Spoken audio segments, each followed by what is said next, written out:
racial profiling. Until they saw his badge.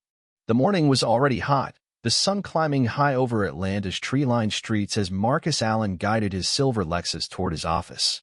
He was humming softly, a gospel tune his mother used to play on Sundays, when the blue lights flickered in his rearview mirror. His stomach tightened, a reflex he had never managed to unlearn, no matter how many years he wore crisp suits or how high he climbed in the legal system.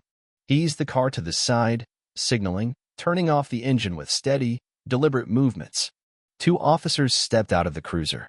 One, young, with cropped hair and restless eyes, placed a hand near his holster as he approached.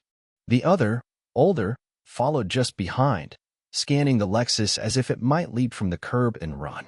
Marcus rolled down his window, the warm air flooding the quiet cabin. "License and registration," the younger officer said, eyes sharp, jaw tight. "Of course, officer," Marcus replied, reaching slowly into his inside jacket pocket. His fingers brushed against the gold badge clipped inside, the one that read District Attorney, Fulton County, but he did not pull it out. Not yet. As he handed over his documents, Marcus kept his voice calm, even warm, the way his father taught him when he was 15 and had been stopped walking home from the library. Always stay calm. Always stay alive. "What's the issue?" Marcus asked, his gaze steady but non-confrontational. "We got a report of a vehicle matching this description, suspected stolen," the officer replied, glancing between Marcus and the registration, lips pursed. Marcus let the words hang in the hot air, listening to the distant hum of cicadas and the rhythmic tick of his car's cooling engine.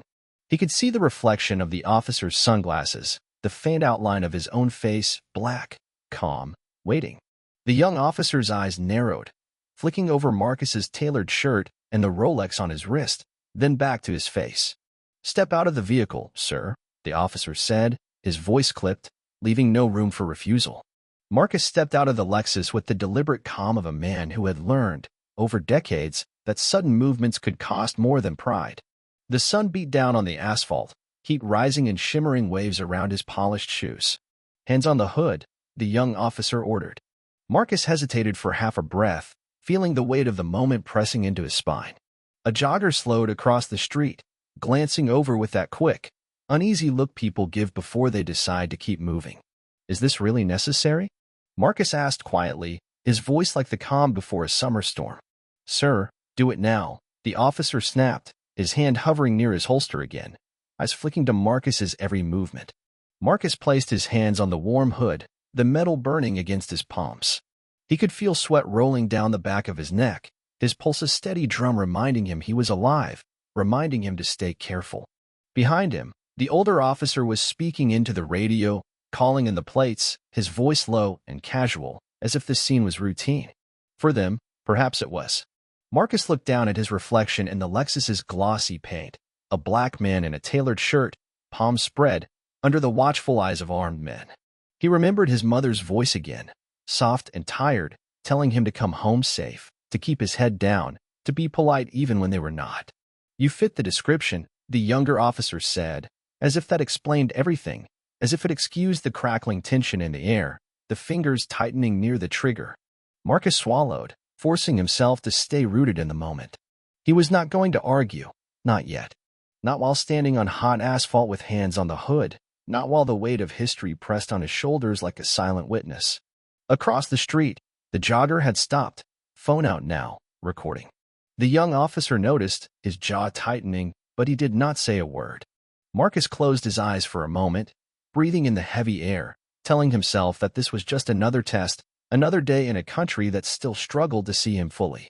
"They have no idea who you are," he thought, a quiet ember of power flickering beneath the calm. But they would. The older officer approached, boots crunching softly against loose gravel by the curb. He held Marcus's license in one hand, looking it over, lips moving as he read the name again, Marcus Allen, squinting in the glare. "You live around here?" he asked, tone carefully neutral, but the suspicion threaded through every word. "Yes," Marcus replied, turning his head slightly, just enough to show respect, but not enough to invite accusation of aggression. "Is there a reason for this stop?" The young officer, still standing close, shifted, fingers brushing the handle of his holstered weapon, the motion casual but loud in its unspoken threat. Marcus noticed how the officer's eyes darted between him and the phone held by the jogger across the street, recording, bearing silent witness. "We received a call about a vehicle matching this description," the older officer repeated, as if reading off a script that had justified stops like this 1,000 times before. "This vehicle is registered in my name," Marcus said calmly, a breeze lifting the edge of his shirt, the badge inside brushing lightly against his ribs, a reminder of who he was, of what power he carried, hidden for now. The young officer snorted lightly, an almost imperceptible twitch of disbelief crossing his face. He leaned forward, close enough for Marcus to see the tension in the man's jaw, the faint sheen of sweat on his forehead. "What do you do for a living, Mr. Allen?" the young officer asked, the question thick with condescension dressed as curiosity. Marcus paused, letting the moment expand, letting the question hang in the air like the sticky heat pressing down on them. "I work downtown," Marcus answered softly, eyes fixed on the young officer's, letting him feel the calm certainty in his gaze. "Doing what?" The young officer's eyebrows arched, the hint of a smirk playing at the corners of his mouth. Marcus inhaled deeply, steadying the simmer of anger that wanted to rise, the righteous anger he had learned to control, to use, to let simmer until the right moment. "I protect this city," Marcus replied, his voice low but clear, a quiet steel sliding beneath the calm. The young officer frowned, the words registering but not quite landing, his confusion momentarily breaking through his posture of authority. Marcus turned his eyes back to the older officer, who was still holding his license, reading it again, the name suddenly heavy in his hand. In that moment, the world seemed to still, the cicadas pausing, the jogger's camera held steady, the hum of the city falling quiet, as if everything was waiting to see what would happen next. And Marcus stood there, hands on the hood, quiet, waiting too. The older officer cleared his throat, eyes flickering to Marcus and then to the young officer beside him, the tension between them as thick as the summer air. "You say you protect this city," the young officer echoed, trying to regain control of the conversation, his tone sharpening. "Are you a security guard or something?" A flash of something, hurt, humor, exhaustion, passed across Marcus's face, gone before it could be fully seen. He lifted his chin slightly, letting the breeze dry the sweat on his temple. "No," Marcus replied softly. "I'm the district attorney for Fulton County." The words dropped like a stone into a still pond, rippling across the cracked pavement, across the officers' faces, across the quiet neighborhood now watching from behind curtains and phones. The young officer blinked, stepping back, his hand falling away from his holster, fingers flexing as if he'd just realized they were clenched. The older officer swallowed hard, glancing again at the license, the badge number, the name that matched headlines and press conferences, the name that had signed off on prosecutions, the name that meant power. Mr. Allen," the older officer began, his voice shifting, tone suddenly cautious, measured, the authority draining from his posture, replaced by uncertainty. Marcus stepped back from the hood, slowly, deliberately, brushing off his palms. His eyes were calm, but behind them was the weight of every time this had happened before, every time it had happened to someone without a title to shield them. "Is there still an issue with my vehicle?" Marcus asked, his voice smooth as glass, but the steel beneath it was unmistakable. The young officer opened his mouth, closed it, glanced at his partner, searching for an answer, for a script, for anything to undo the moment they now stood in. "No, sir," the older officer managed, handing back the license with hands that were not quite steady. There must have been a mistake." Marcus took the license slowly, sliding it into his wallet, his movements deliberate, letting the silence stretch, letting the weight of the moment teach the lesson they would not forget. "Good," Marcus said, nodding once, his eyes steady on theirs, forcing them to look, to see him, not as a suspect, not as a threat, but as a man, as their superior, as someone who could hold them accountable. Across the street, the jogger lowered her phone, her eyes wide, witnessing the quiet reversal of power, the subtle but seismic shift in the air. The cicadas resumed their chorus, the world moving again around them, but nothing was quite the same as before. The young officer shifted his weight, his boots scraping against the pavement as he struggled to find words, his face pale beneath the Georgia sun. The badge on his chest felt heavier now, its shine dull against the harsh light of accountability. I'm sorry, sir," he stammered finally, the words stiff, as if they were foreign on his tongue. Marcus looked at him, really looked at him, seeing not just the uniform but the young man beneath it, the fear, the confusion, the regret that was fighting to surface but hadn't yet found a place to land. "Sorry for what?" Marcus asked quietly, his eyes unblinking. The older officer cleared his throat, his voice hoarse. "Sir, we were just following up on a report. We didn't know who you were." Marcus's jaw tightened, his eyes narrowing slightly, the words cutting deeper than perhaps the officer intended. "We didn't know who you were." "That's the problem," Marcus replied, his voice calm but edged with something sharp, something true. "You didn't know who I was, so you assumed who I wasn't." A breeze swept through the street, rustling the leaves, carrying the weight of his words down the block, where neighbors peered from behind curtains, witnessing, learning, recording this moment in the quiet ledger of the neighborhood's memory. The young officer swallowed, glancing away, unable to meet Marcus's gaze. Across the street, the jogger lowered her phone, her eyes glassy, the gravity of what she had captured pressing on her chest. Marcus tucked his license into his wallet, slipping it into his pocket, his movements steady, deliberate, measured like every day of his life when he walked into courtrooms where the stakes were life and death, freedom and chains. "You need to think about why this happened," Marcus said, his voice low, so that only they could hear, but heavy enough to echo in their minds long after the day ended. "And you need to think about how many others it's happened to who didn't have a badge or a title to protect them." Neither officer responded, their silence loud, the shame slowly settling into the lines of their faces, the sun illuminating every crease of discomfort, every crack in their practiced authority. Marcus turned, glancing once more at the Lexus, at the reflection of himself in its clean, mirrored surface.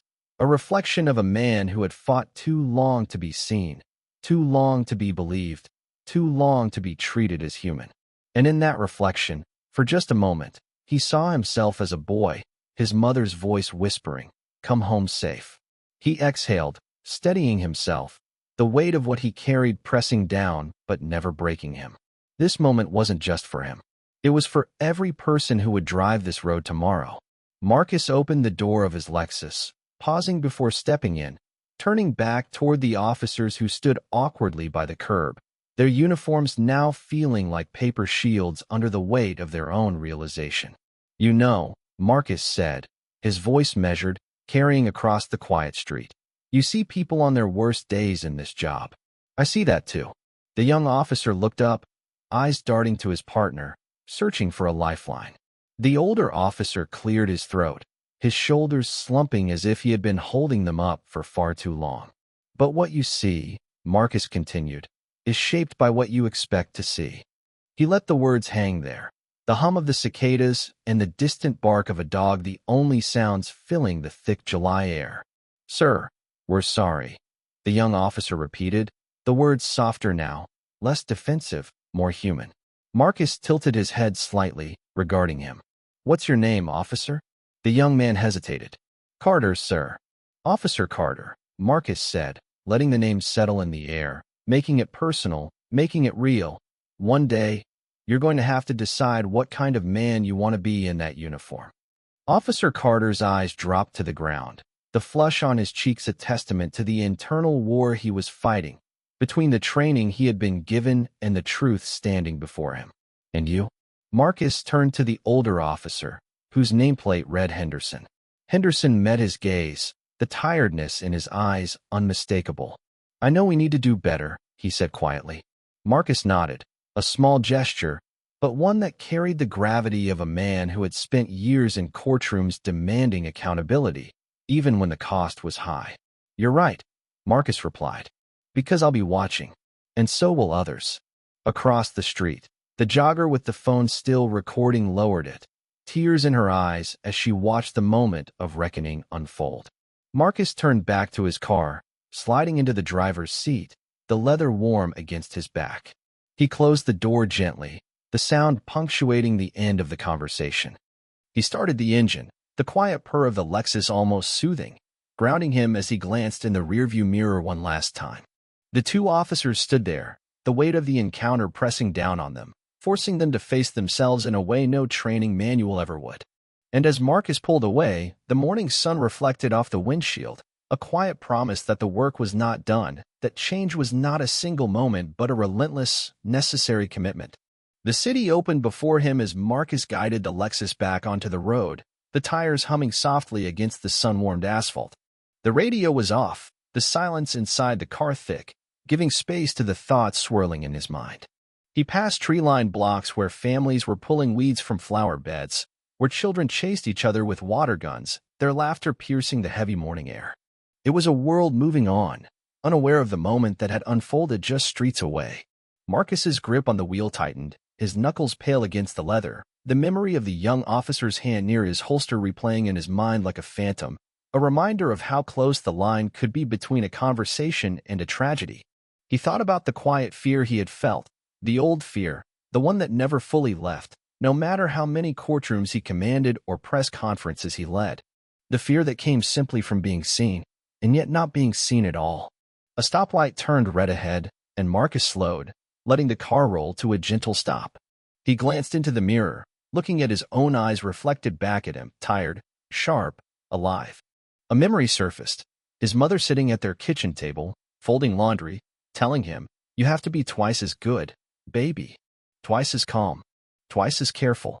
Her voice was soft, but it had the weight of survival in it, the echo of generations forced to teach their children how to stay alive in a world that so often refused to see their humanity. Marcus exhaled, the weight heavy on his chest, but it did not crush him. It never had. The light turned green, and he moved forward, merging into the quiet traffic of mid-morning Atlanta, the city humming with life, its rhythm steady, uncaring, relentless. As he drove, he passed a mural painted on the side of a corner store, a young black boy holding a book, the words, "Know Your Worth," written in bold colors above him. Marcus felt something tighten in his chest, a reminder of why he had chosen this path, why he fought for justice, why he could not afford to give up. Because there were eyes watching him, looking for hope, for proof that change was possible, that dignity was worth demanding, that power could be used to protect and not destroy. He turned onto Peachtree, the familiar skyline rising before him, the glass towers reflecting the blue of the sky, each window a promise of opportunity, each shadow a reminder of the work still to be done. And as Marcus approached the courthouse, the place where he wielded the power he had earned through sweat and sleepless nights, he felt the weight of the morning settle into resolve. This day would not break him. It would fuel him. Marcus parked in his reserved space behind the courthouse, cutting the engine as the building loomed in the heat, its glass doors glinting beneath the sun. He paused before stepping out, his fingers drumming lightly on the steering wheel, letting the engine's quiet ticking fill the silence. He thought about how many times he had walked into that courthouse with purpose, with confidence, with the calm authority of a man who had fought to belong in every room he entered. But today felt different, heavier, raw. As he stepped out, the weight of his badge brushed against his chest beneath his shirt, a small, constant reminder of who he was, of what he represented, not just for himself but for everyone who looked like him. Inside, the air was cool, the quiet hum of voices and footsteps echoing off marble floors. Security nodded at him as he passed, their eyes respectful, familiar. They knew who he was here. "Good morning, Mr. Allen," the receptionist greeted, her smile warm but cautious, sensing the storm beneath his calm exterior. "Morning, Denise," Marcus replied, managing a small smile as he walked toward the elevator. As the doors closed, the reflection of his face in the mirrored walls stared back at him, composed, deliberate, but tired in a way that sleep could not cure. The elevator chimed, opening to the hallway of the district attorney's office. His assistant, Terrence, was waiting, files in hand, eyes scanning Marcus's face as if reading the story written there. "You good, boss?" Terrence asked, lowering his voice as they walked toward Marcus's office. Marcus paused, the question hanging in the air. "No," Marcus answered honestly, unlocking the door and stepping inside, letting the familiar scent of coffee and old paper ground him. "But I will be." Terrence nodded, setting the files on the desk, understanding without needing explanation. Marcus settled into his chair, the leather cool against his back, and took a moment to look out the window at the city below, the cars moving along the streets, people walking with bags of groceries, briefcases, strollers. Lives unfolding with no idea of the moment that had happened on a quiet street just an hour ago. He turned to the files on his desk, cases waiting for him, families waiting for justice, young men and women waiting for a system to see them, truly see them, not just as suspects or statistics, but as human beings. Marcus opened the first file, his pen poised, his mind clear. The memory of the morning still pulsed beneath the surface, but it sharpened his focus, not dulled it. Because for Marcus, every case, every decision, was an opportunity to push the system closer to what it was meant to be: fair, just, humane. And as he read, he could still feel the weight of Officer Carter's eyes, the look of regret, the silent question. Can we do better? Marcus's jaw tightened, his resolve settling in like steel. We have to, he thought, as he signed his name on the first case of the day. The clock on Marcus's office wall ticked softly as the morning light shifted, painting slanted lines across the carpet. He was deep into reviewing a case file when there was a knock at the door. "Come in," Marcus called, not looking up immediately. Terrence stepped in, clearing his throat. "Chief Foster is here to see you."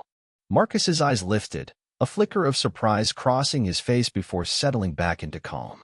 "Send him in." Chief Foster, Atlanta PD's police chief, stepped into the room, his uniform crisp, metals glinting under the fluorescent lights. His face was lined with the exhaustion of a man who had spent decades navigating the politics and pressures of leading a department in a city still wrestling with its history. "Marcus," Foster greeted, his voice low, carrying the weight of a man who knew why he was here. "Chief," Marcus replied, gesturing to the chair across from his desk. Foster sat down, removing his cap, resting it on his knee. There was a moment of silence, the air thick with unspoken truths.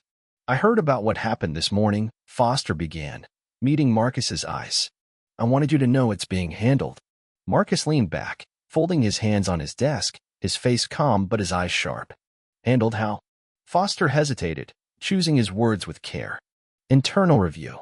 Training reinforcement. A meeting with the officers involved." Marcus nodded slowly, his jaw tightening. "That's a start.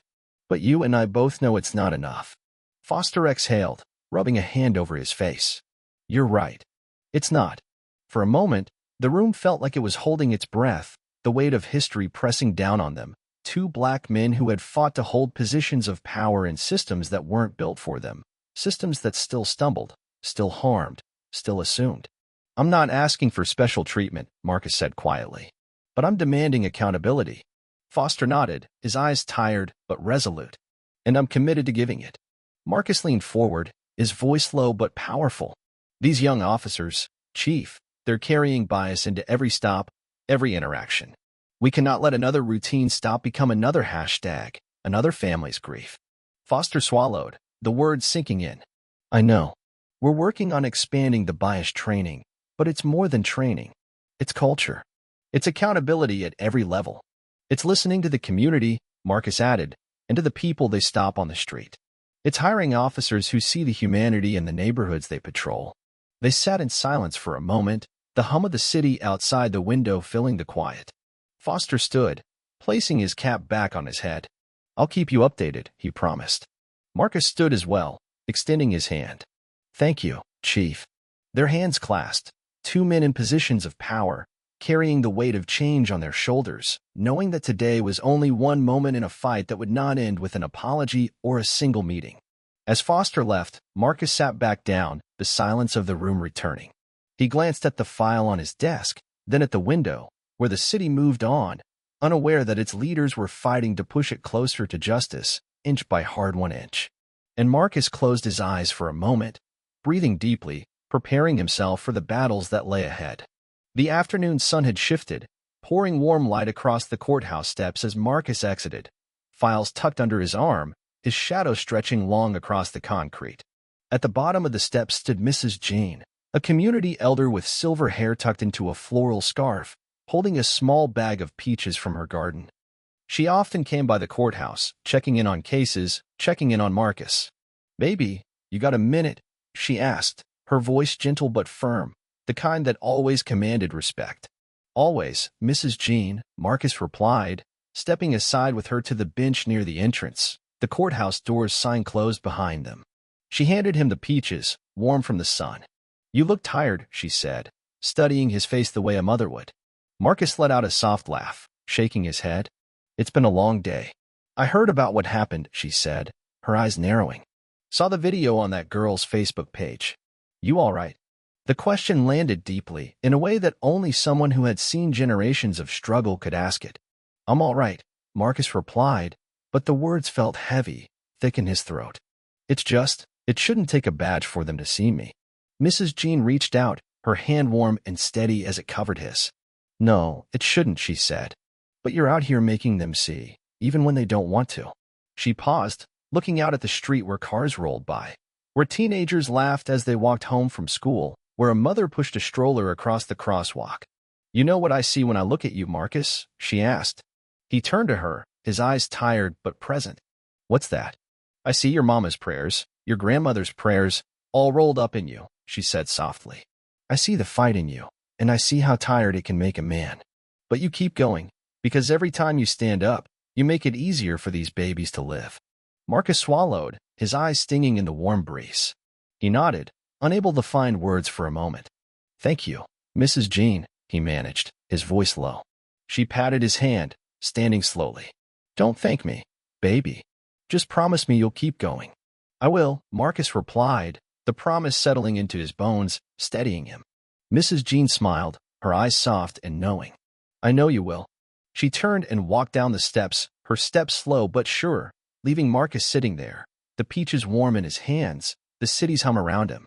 For a moment, he closed his eyes, letting the sun hit his face, letting the promise he made settle into the quiet resolve he carried daily. Then he stood, turning back toward the courthouse, back toward the work, back toward the promise that every day he would keep showing up, because change did not come all at once, but through moments like these, layered over time, demanding hope, even when hope felt heavy. That evening, Marcus stood at his kitchen sink, washing the peaches Mrs. Jean had given him, the warm water running over his hands, rinsing away the day's grit but not the weight it left behind. The house was quiet, the kind of quiet that let thoughts rise up, demanding to be felt. He placed the peaches in a bowl on the counter, their soft color bright against the cool marble. In the reflection of the kitchen window, he saw himself, tie loosened, sleeves rolled up, eyes carrying the exhaustion of a man who had fought to belong in every room he entered, who had spent a lifetime proving himself in a world that still questioned his worth. He thought of the young officer's hand near his holster, the look in his eyes when he realized who Marcus was. He thought of the weight in Chief Foster's voice, the tremor in Mrs. Jean's hand when she gripped his, the quiet plea in her words. Keep going. Marcus turned off the water, drying his hands slowly, grounding himself in the simple act, reminding himself that he was still here, still breathing, still fighting. He walked to the living room, where the city lights flickered outside the windows, the world moving on, unaware of the small revolutions that happened in the quiet moments on sidewalks and courtrooms. In conversations between a community elder and a prosecutor she still saw as a child she once watched grow up. Marcus sank into the couch, the leather sighing beneath him, and let his head rest back, his eyes closing for a moment. In that darkness behind his eyelids, he saw his mother's face, the lines of worry etched into her skin, the prayers whispered over him as he slept, the fear in her eyes every time he left the house, dressed in a suit that could not shield him from the world's assumptions. You have to come home safe, she had always said. He opened his eyes, staring at the ceiling, letting the tears he had held back all day slip quietly down his cheeks, warm and slow. They were not tears of weakness, but of release, of the quiet grief that came with the work, the cost of carrying hope in a world so heavy with history. After a moment, Marcus sat up, wiping his face, breathing deeply, steadying himself. Because tomorrow, he would rise again, walk back into that courthouse, back into meetings, back into the calls for accountability and the quiet, necessary work of justice. He would rise because he was not doing this for himself alone. He was doing it for every child who deserved to grow up without fear, for every mother who prayed over her son, for every man who should never have to prove his worth to keep breathing. He would rise because change was slow, but it was coming, and he would be part of that change, inch by inch, case by case, conversation by conversation. He stood, glancing at the bowl of peaches on the counter, a quiet reminder that he was not alone, that a community was standing with him, watching, hoping, demanding. And Marcus nodded to himself, a promise forming quietly on his lips. We keep going. The next morning, the sun broke over Atlanta, spilling light across the city's red brick buildings, turning glass windows gold, as if reminding the world it could start again. Marcus stood in front of his bathroom mirror, adjusting his tie with careful precision, the blue fabric smooth beneath his steady hands. He took one last look at himself, a man, a son, a leader, a black man who would walk into the world again with calm power, even when the world refused to see him fully. He grabbed his briefcase and keys, pausing at the door, letting the quiet of the house settle around him, the echoes of his mother's prayers lingering like soft armor around his shoulders. As he stepped outside, the air smelled of cut grass and summer, the city waking up around him. A neighbor waved as they loaded kids into a car seat.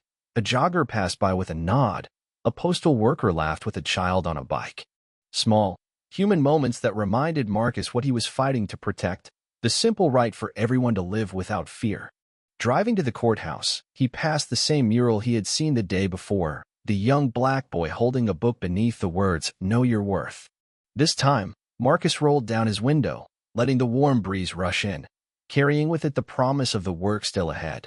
When he arrived at the courthouse, he saw a small group gathered outside, community members, young attorneys, an older man holding a sign that read, "Dignity is a right."